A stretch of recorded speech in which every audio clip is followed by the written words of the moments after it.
कह रहा है भाई I am feeling so depressed, I am also so depressed, everyone is depressed, who is not depressed? बड़े बड़े लोग डिप्रेशन में चल रहे हैं। हाँ, कौन डिप्रेस नहीं है? उसको एक आदमी ढूंढ के लाओ जो डिप्रेस नहीं है। Everyone is depressed, everyone is परेशान, एवरीवन इज हैरान, तो बी हैप्पी। खाक से आए वो खाक में मिल जाना है। पढ़ के नीट क्वालिफाई किए तो भी खाक में मिल जाना है, नहीं किए तो भी खाक में मिल जाना है।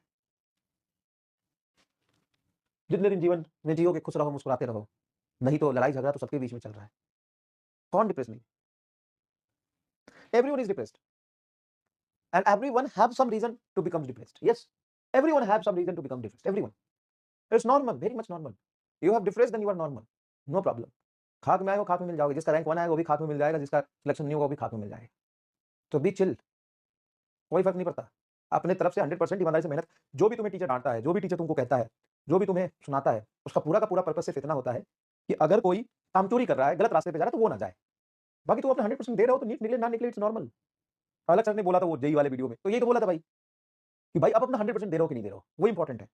कई पेरेंट्स 100% देने के बाद भी प्रेशराइज करते हैं, तो ये डिफरेंस समझना पड़ेगा। एक स्टेटमेंट जो भगवत गीता में, महाभारत में श्री कृष्ण ने बोला है, उस एक स्टेटमेंट को जो कृष्ण जी ने भगवत गीता में, महाभारत में बोला है, उस एक स्टेटमेंट पे बेसिस पे 50 तरह के महाभारत लिखे गए हैं, क्योंकि उस एक स्टेटमेंट के बहुत मतलब निकलते हैं। अब तुम क्या पकड़ते हो?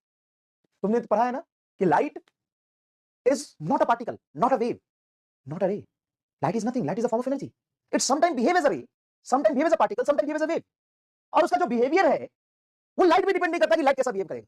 तुम्हें जो बोल रहा हूं उसका क्या मतलब होगा वो मैं डिसाइड नहीं करूंगा, कभी डिसाइड नहीं करूंगा, क्योंकि लाइट खुद डिसाइड नहीं करता है कि वो पार्टिकल है कि वेव है कि रे है। डिसाइड कौन करता है? सिचुएशन, सामने कौन है, तो मैं क्या बोल रहा हूं, इसका क्या मतलब होगा, ये मैं डिसाइड नहीं करूंगा। ये डिसाइड करेगा कि सामने वाला जो सुन रहा हो किस इंटेंसिटी से, किस इंटेंट से सुन रहा हो, उसको क्या समझना है। अब लाइट चल रही चल रही चल रही चल रही, अगर लाइट इंटरेक्ट करेगी कैसे, किसी ऐसे ऑब्जेक्ट से जिसका डायमेंशन लाइट के वेवलेंथ के कंपेरेबल है, तो लाइट वेव बन जाएगा। और वही लाइट किसी रिलेटिविस्टिक पार्टिकल से इंटरेक्ट करता है तो पार्टिकल बन जाएगा, फोटोन बन जाएगा वो लाइट। और लाइट किसी ऐसे ऑब्जेक्ट से इंटरेक्ट करता है जिसका डायमेंशन लाइट के वेवलेंथ के से बहुत बहुत ज्यादा है, तो वही बन जाएगा। क्योंकि लाइट पे डिपेंड करता है कि वो वेव बन जाएगा कि पार्टिकल बन जाएगा। तो अलग सर पे तो नहीं डिपेंड करता है कि जो बोल रहे हो उसका मतलब क्या है, ये तो सुनने वाले पे डिपेंड करता है कि उसका क्या मतलब निकालना चाहता है। It's simple and it's normal, it's physics and it's logical. है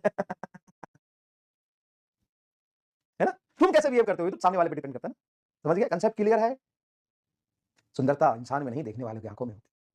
जिसने मुझे जैसा देखा वैसा, मैं कैसा हूं, मैं तो वैसा ही हूं। समझ में आता कि नहीं आता तुमको बात? ठीक है? वाट लग गई एटम की? क्यों? क्योंकि सोचा था एटम के अंदर कुछ होगा, लेकिन एटम के अंदर निकला ही नहीं कुछ। कहां है? सब सारा दबोच के यहां बैठा है। समझ में आया कि नहीं आया? समझ में आया कि नहीं आया? हाँ सर, बात तो आपकी एकदम सही पूछा गए लोग।